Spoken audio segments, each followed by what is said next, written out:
Welcome to your KLBK Sports Connection. I'm Leah Doherty. Well, we're about a week deep in our coverage of the College World Series, which can only mean that Texas Tech lives to see another day in Omaha. KLBK's Ryan King is in Omaha following the team, but Ryan, forgive me, we're going to have to get back to you in just a sec because it's all eyes on the Coronado product out of Lubbock. And if you haven't already heard, let me be the first to tell you, Jarrett Culver is the 6th overall pick in the NBA draft, going to the Minnesota Timberwolves. Now, to remove any confusion, originally the number 6 pick belonged to the Phoenix Suns, but they agreed to trade the pick to Minnesota earlier in the night.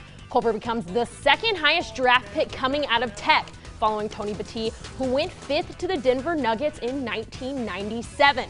Culver, after finishing 2 seasons at Texas Tech, declared for the draft back in April. He ended his college career with 420 rebounds and a whopping 1,119 points. Culver also leading the charge and giving Tech their winningest season to date, making it all the way to the NCAA championship, where they fell short to Virginia.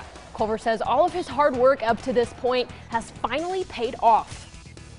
I worked for it, and God gave me a talent, and I'm here, and I'm truly blessed to be in this position that I'm in. It's a dream. Just to get drafted and be in the NBA, it's a dream for me. It's been a great journey. I'm just thankful for the whole process.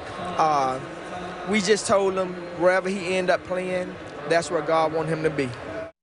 All right, and now we can go back to our team that is currently in the fight for an NCAA title. Ryan, I promised I'd get back to you, so now let's hear more on Tech's postseason run. KLBK Sports Connection coverage of Texas Tech at the College World Series in Omaha is sponsored by Lubbock National Bank. Hey, Leah, well, we talked about the hitters earlier. Now we're going to talk about the pitchers who were very dominant against the Florida State Seminoles, and one of the major reasons they're still playing in the 2019 College World Series.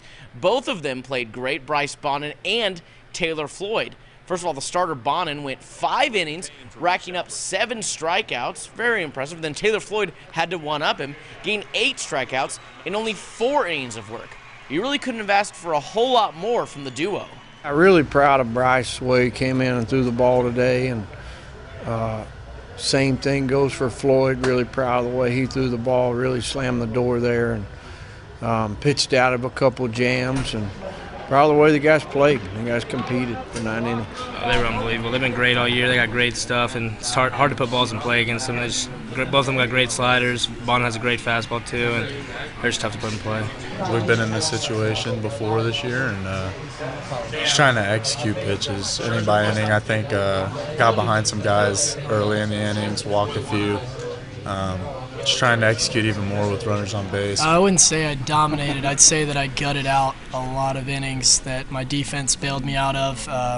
They're hitters. I got them to chase a few pitches. Gardner was able to call some good pitches that kept them off balance. Bonnin and Floyd both pitched very well, but it wasn't just the quality, it was the duration of the starts that helped the Red Raiders. Coach Tadlock said everyone's available to pitch against Michigan except for the 2 of them. It's huge for sure. I mean, using Bonnin through really well. We've been asking our starters just as much as they can go along it, like get us through, get us middle of the game, just so we can build off of that. And I think only using 2 pitchers is huge for us, especially when your pitching staff is loaded going into especially when we got a double dip situation coming up. I think there's nothing more you can ask for that. 15 Ks, that's unbelievable for any game, let alone just 2 guys going out there. And like you said, I mean, arms are a premium here late, especially we got to go get 2 more. So just using 2 guys tonight is very big for our bullpen.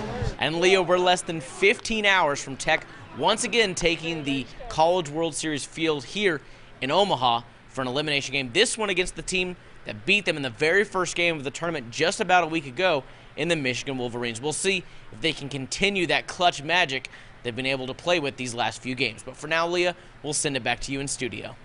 All right, thanks so much, Ryan.